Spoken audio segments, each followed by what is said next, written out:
नमस्कार दोस्तों। उत्तर प्रदेश पेंशन योजना में अब इन लोगों की आएगी 13,500 की पेंशन। तो किन लोगों की आएगी वो अपना स्टेटस चेक कर लें।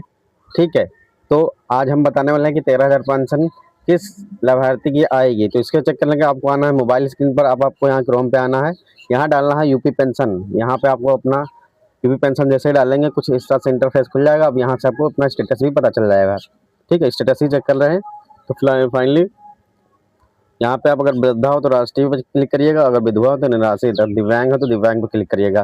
तो कुछ जैसे ही टच करेंगे कुछ इस प्रकार से आ जाएगा। अब आपको सेकंड वाले नंबर पे आवेदक लॉगिंग पूर्व से पंजीकृत जो लिखा हुआ है यहाँ पे आपको टच करना है।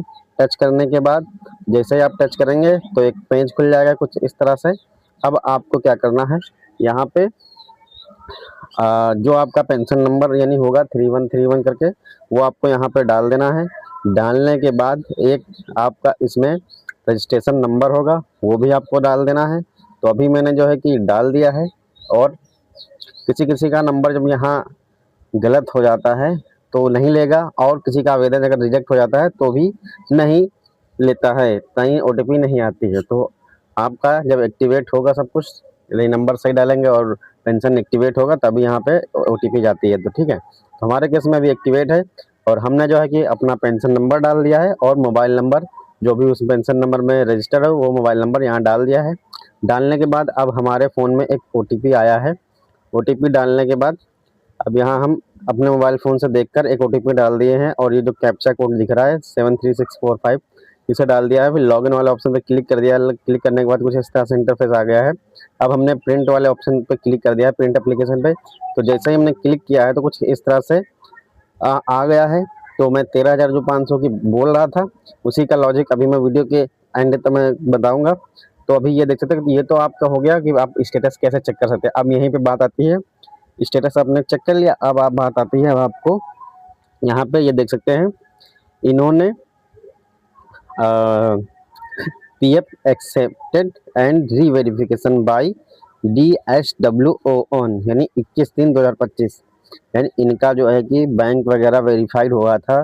ठीक है, पीएफ में इस पे इनका अकाउंट ले लिया गया है। DSWO अधिकारी होता है, ठीक, उसने अप्रूव्ड किया है 21/3/2025 को, यानी इनकी जो है सारी रिपोर्टें लगी हुई हैं। ठीक है, रिपोर्ट लगने के बाद यहाँ पे देखते पीएफ में भी स्टेटस एक्सेप्टेड है, रीवेरिफिकेशन बाय DWO स्टेटस वो भी आपका एक्सेप्टेड है। और यहाँ देख सकते हैं DWO एक्शन स्टेटस यहाँ पे ये भी अप्रूव्ड है। वीडियो एसडीएम ये भी अप्रूव्ड है। ठीक है, और इन्होंने जो आवेदन किया था वो 1 साल पहले किया था, 1 साल नहीं 1.5 साल होने वाले हैं, 25 में किया था। तो इनका जो है कि कुछ इस तरह से है, यानी इनकी जो है अब ये वृद्ध हैं।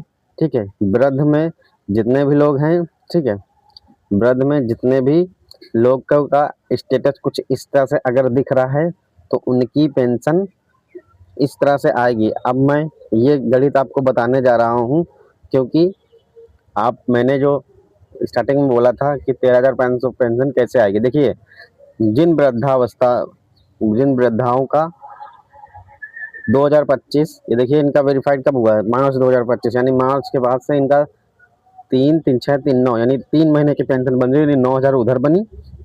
ठीक है, फिर 1,000 इधर, एक पेंशन इधर, यानी 12,000 ये हो गई, और फिर ये 4500 आएगी। तो 12,000 और 4500, मैंने तो 13,500 ही बोला है, यानी और ज़्यादा जा रही है। ठीक है, क्योंकि मैंने जनवरी का जोड़ा नहीं था। तो 13,000 से 13,500 से भी ज़्यादा आ रही है।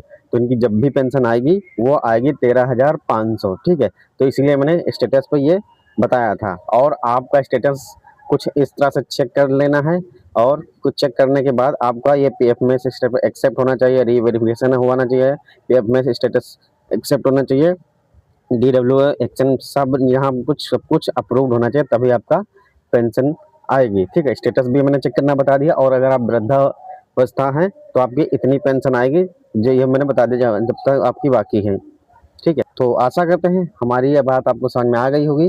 वृद्धावस्था के जब से पेंशन नहीं आया है, यानी 1.5 साल से नहीं आया है, तब तक एक साथ अमाउंट आएगा। अब ये कब आपका वेरीफाइड हुआ, कब से स्टार्ट हो रहा है, वो आप अपने हिसाब से देख लीजिएगा। बाकी अगर आपको यहाँ पे कुछ डाउट कंफ्यूज हो तो मुझे कमेंट करिएगा, एंड मिलते हैं हम आपसे अगली वीडियो में। अगर कोई भी कमेंट पूछ करना हो तो कर लीजिए।